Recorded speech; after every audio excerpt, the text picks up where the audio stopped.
Before we jump into the lesson, I just wanted to briefly introduce the platform I'm using. This is Nearpod, and Nearpod is completely web-based, so there's actually no software to download. Students can access lessons through any browser or mobile device that they own. The platform offers both a free version as well as various subscription options. However, even with just the free version, you can build interactive modules that include tools like live polls, multiple choice quizzes, drag and drop activities, or collaborative boards.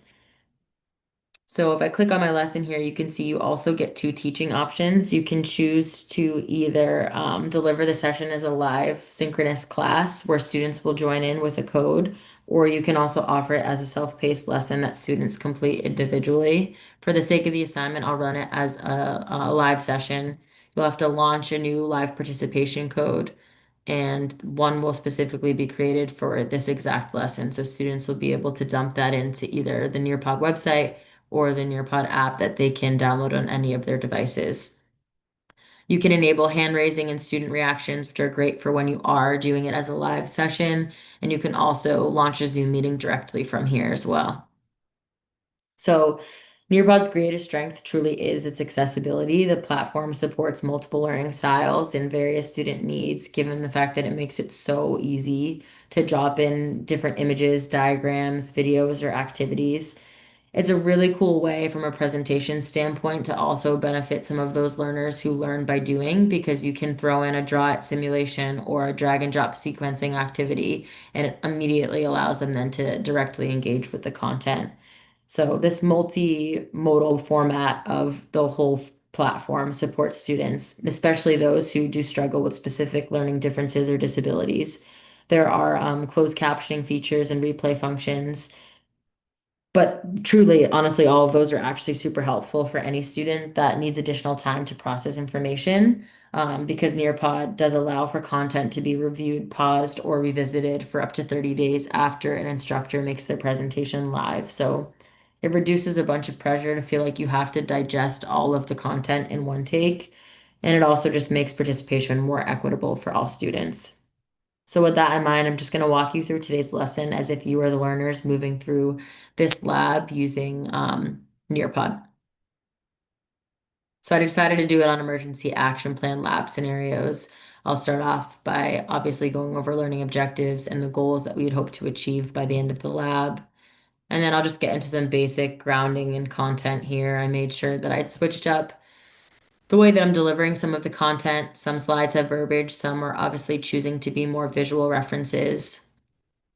And then right from the jump, I dropped in a live poll here. So this is not one that I'm necessarily grading for accuracy. There won't be any penalties. It's more so just to get a good measure of their instinctive clinical response before we truly get into the meat and potatoes of the content. Now, jumping into the content, starting with cervical spine injury, I decided to drop in an educational video here. We'll watch it from the student's point of view, but as you can see, if you are in an actual classroom in a face-to-face setting, you can actually have the video play just on the teacher's device, and just the questions will appear on the student's devices, which is helpful. But we'll do the student's play. It's in interactive mode because I have three questions embedded actually directly right into this video, so that will help students stay engaged with the content. We'll see, you can throw in the closed captioning feature. And just for the sake of time, I'll speed this up a little bit so you can see how the questions are embedded directly into this. Understood. The highest priority is that all personnel on site are adequately trained and have rehearsed the techniques necessary to protect the spine of the injured athlete. We'll go to the student view, and as you can see, this is how that will present. So it will just be an open-ended question for the students to answer along as they go. Just some more content slides here for call to action steps. And then after we've gone over all the content, we have an opportunity for the students to actually go ahead and apply it with a real life scenario. Given that scenario, I'll have them do a few activities. The first one is a drag and drop, so they'll have to just choose steps 1 through 6, pull them over here, and then see if they can put them in the correct order of operations, like so. The next activity is a draw it simulation. So here I'm just asking students to go ahead and assign roles and responsibilities when having to deal with lifting and boarding an athlete who is found prone, such as Messi here. So I'll just be looking for them to basically, mark here, label who would be at the head, shoulders, hips, ankles, and maybe if they're going to put a coach out here for crowd control or whatever. So just seeing how they're brainstorming. And then we'll open up to a class discussion or reflection because no emergency is obviously ever ideal, but there are some that, you may be the only provider available to have to help. You'll obviously have to adapt the way that you're going to run that emergency action plan. Same thing if you are in water, you have a diver that bottoms out right with their head at the bottom of the pool, and now you're, navigating a suspected C-spine injury floating in the water. Or a hockey player collides head on with the boards, and now you have minimal space to actually maneuver lifting and boarding, given where they're placed on the ice. Same thing for sudden cardiac arrest. I started with a video. We'll do students play. Also, closed captioning features. At US Soccer, keeping our players, coaches. We're at Olympic Park. My teammate just collapsed and we're performing CPR.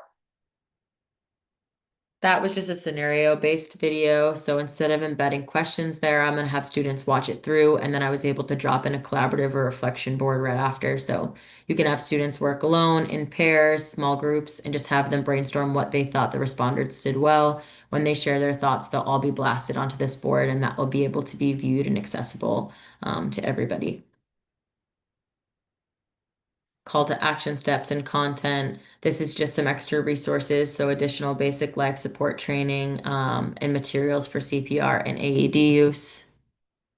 And again, after all that content's been delivered, having a moment for them to actually apply it. The activity for this is actually an audio recording and it's timed. So I thought that this was perfect because it's obviously simulating that same kind of high stress on the sideline when you have to deal with something of this capacity. So here I'm just looking for them to obviously be able to speak clearly and be decisive because survival is measured in seconds when it comes to sudden cardiac arrest. We'll go over an example answer after the activity. And this drag and drop is the exact same as the cervical spine one that we went over. It's just pertaining to a sudden cardiac arrest. And then recap and review, I was able to throw in some multiple choice questions here. So here students have 8 multiple choice questions that they'll just have to work through. And because this is kind of wrapping up all of the core content that we worked on today, this is something that I'll actually have graded. So at the end of their 8 questions, the students will be able to see what their grade is based off of their performance on these 8 questions. And then lastly, just ending with a summary page. And that's about it.